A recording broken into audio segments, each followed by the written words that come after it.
So, good morning mga saka. Welcome to my YouTube channel. And for today's vlog ay maglalakang na naman kami ng aking kapatid ng paratha,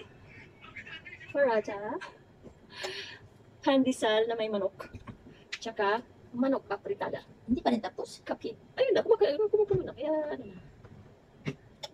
So, yung aming tubig na para sa kape ay merong malunggay at cloves, cardamom.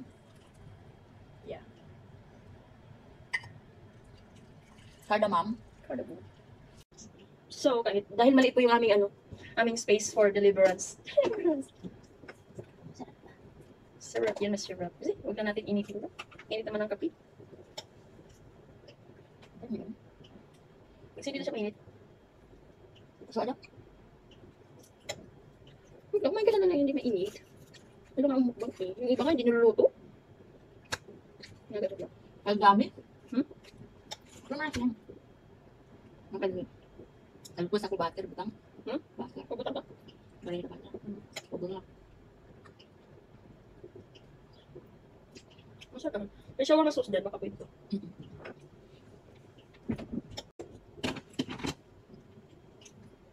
At tubal yung. Di ba tatagal tayo kumain? Okay ka. Yung butang lang. So, painitin lang namin. Magic! Kahit yung alaga ko hindi matutuwa sa trip mo.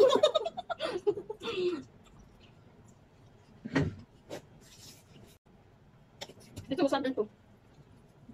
Pili. Nuts. Ang tawag ito? Pili nuts. Pili jam. Nakakulong? Ha? Nakakulong? Ni ano? Girl. Dami mong girl. Okay? Okay? Di ba natin nila ano? Lagan ko.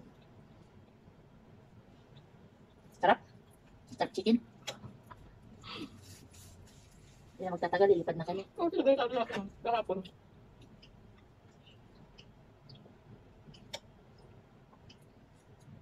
Kahapon ba yun? May lilipad. Sabi niya, punta daw siya ng trade room. Kala niya daw may sale na baboy or ano isda. Wala daw. Ang sale lang daw ay manok. No choice siya kasi yung madali. Magkaka. Mura. So, ano yan. Sa ilang taon ko magtatrabaho dito, mas marami ang chicken na kinain ko. Pag uwi ng Pilipinas, marami na akong balahibo. Ang balahibo, ang taong feeders. Ganito pag pagkain ng pandesal. Sausaw, suka. Sausaw, kape. Ugasan mo yung tinapay sa kape. Ayun mo. Yummy. Yummy. Galas na ako. Gusto ko patay yan dito. Masamis. Pero hindi siya masyadong matamis. Yung matamis. Sayang. Kaya nung heart. Parang ayaw ako naman ito. Ayaw na naman na tinakain ko. Anong gusto niyan? Inumin? Ano siya? Nagipaglaban siya sa akin. Siguro kung ayaw bilog. Ano yun? Lula. Ako, skin. Ito, lang. Alam mo ba, may bago yung panukala ni Senator Erwin Tolpo sa mga OFW. Pero, pili lang ang OFW na mabibigyan. Kung makaabot ka ng 15 years, paano kung hindi ka nakaabot ng 15 years? Diba? Sana naman lang ginawa nilang 5 years max, diba? Kasi syempre hindi naman tayo... At sana, walang bayad, walang pagkukulog natin sa OFW.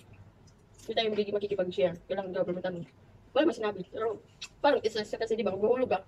Pagdating ng panahon, Parang parang savings mo. parang saving siya. Pero, hindi kasi masyadong Detalyado. kasi sa kanila, magpupunto sila ng 50% tapos sa DMW, yung panukala ni Erwin Tulfo.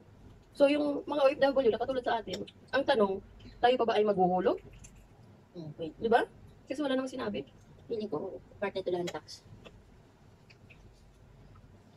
Ganun.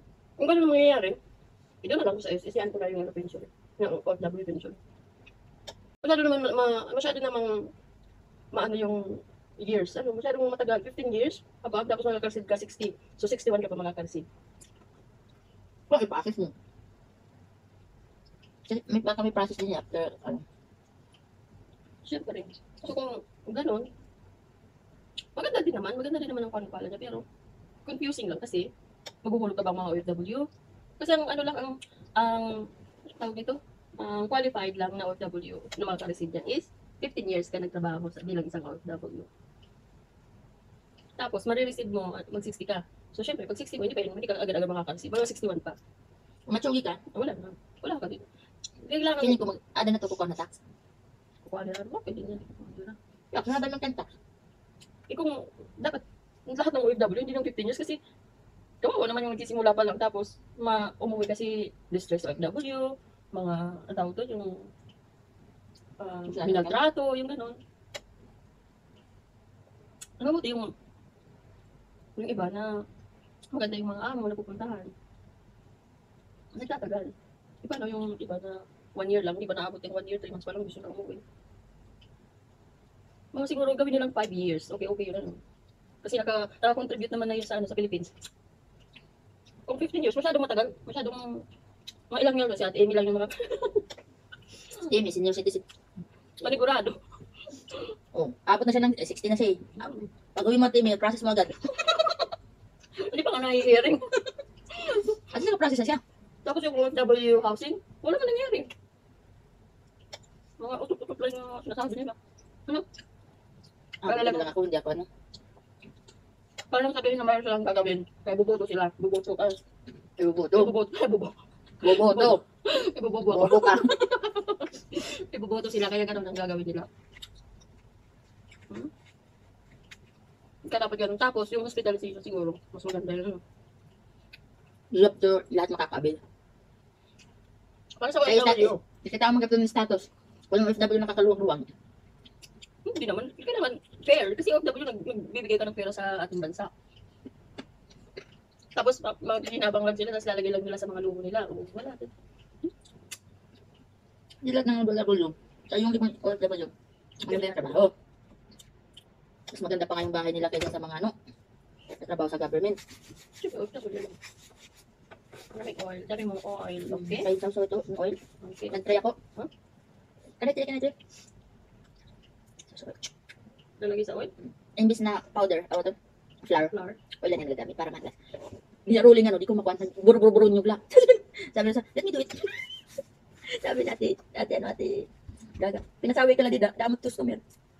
It's so cool. Oh, it's hot. Oh my God. Let it be warm. Init. Tapos ngayon, hot tayo nakainin. Yan ang sinasabi. Ganyan yung Pinoy. Diba, ganun yung mga double kailangan na tayo nakakaabit ng ganun. Sana hindi na magbayad ng ganun. Para ano, may kahit, kasi yung 5,000 na sinasabi niya, 5,000, sa year na natin, every month, kung may isa batas yun, 5,000 mahulog ka? hindi oh, marireceive mo sa pensyon. OFW pension, 5,000 marireceive mo. 5,000 lang? Max. It depends. May depends on yung how many years? Depends sa atin kung maguhulog ka. Hindi man tawag ito, naka-state kung maguhulog ka ba ng mga OFWs, para ito. Kaya kaya yung kwarta. Tax, okay, hindi daw kunin na tax. Kasi tapos, Ang 5,000, pag ano ulit kung 5,000 naman, sa year natin, kasunod, kung tayo na, halimbawa, napanukala na yan, dahil, ang 5,000 doon is 50 pesos na lang. Diba? Kasi, kung 5,000, ngayon, yung 1,000, wala na nga. Doon, diba? So, kung 5,000, 5 pesos na lang ito yung equivalent na lang ng 5 pesos. Kailang mayaman ako. Marami akong pera.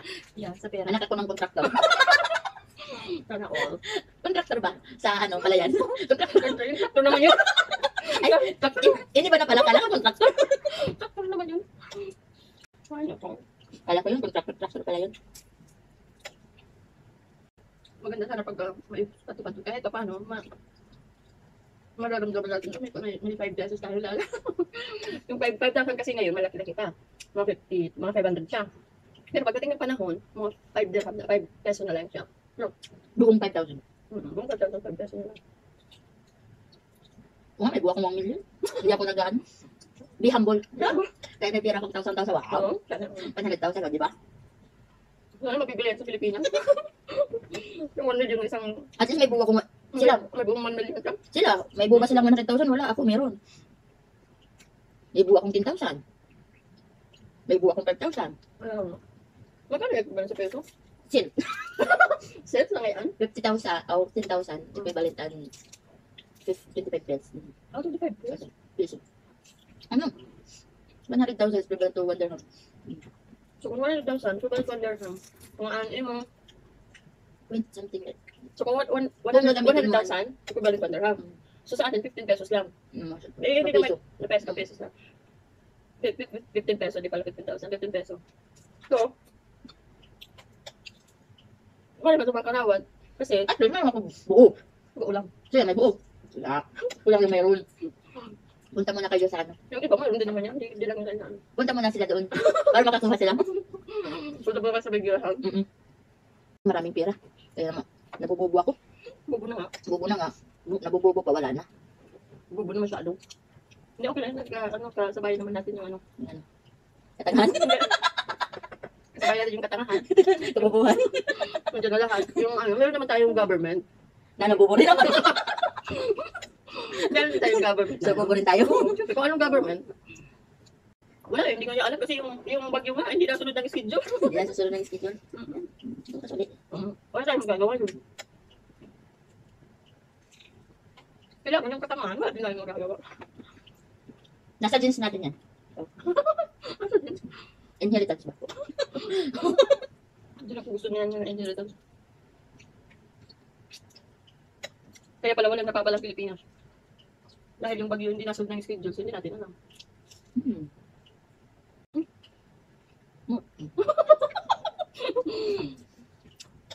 Masarap siya. Ang pati sa sarap. May pawis-pawis to eh. Kaya masarap. Makagulat yun. Kaya pala yung nabili natin, tinapay doon sa ano, sa bakery. May buhok. Sayang lang natin, tindirham. Oh, my brother, you're sweeting. Can I try? Nandiri ka lang. Ang patay ko na to. Saan mo na gusto ko? Ayaw mo na? Baka naman. Ang ugas. Parang kakain ka. Hindi ka naman nakain. Mamay, bulot ako lang. May ka masunog. Ayun na. Hindi ka lang masunog. Kung ano na to fresh? Nakita ka tayo pag luto. Pero wala naman yung bacteria kasi mainit naman. Kaya kahit magano yung kamay. Patay na. Kasi lulutuin ko naman yun. Magkirkir na lang ito. Gusto ko pa magkape. Walang pa kape. Gusto na ko. Busog na or inaantok ka lang? Boss? Boss? Hindi pa naman ako sumasakay ng barko. Gusto ko sa rin ko. Yum. Lasang kape? Kala ko lasang Alfonso. Alfonso? Alfonso ko sabihin ito. Yan nila nabili sa TV. Saan nila? Ito lang din. Sarap. Sarap Alfonso. Hindi na ako mag-inom. I promise myself Wow. Do your job. to do my job. I promise myself to do my job. That do not drink again once more. Once? Parang plural. Once more? Once more? Question mark? Not sure. Not sure? Parang mayroon pa. Ayan. Sabi naman. Kapag tingnan mo, tingnan na yung ano mo. Dinadala. Ang full. So, dito ko na po tatapusin mga sakay. For today's vlog, dito ko na po tatapusin yung aking breakfast, paratha, pandesal with my sister. Lagi naman. So anyways, thank you mga sangkay sa panonood ng aking kwentang vlog for today. That's my next vlog. God bless everyone. Bye! Shout out everyone!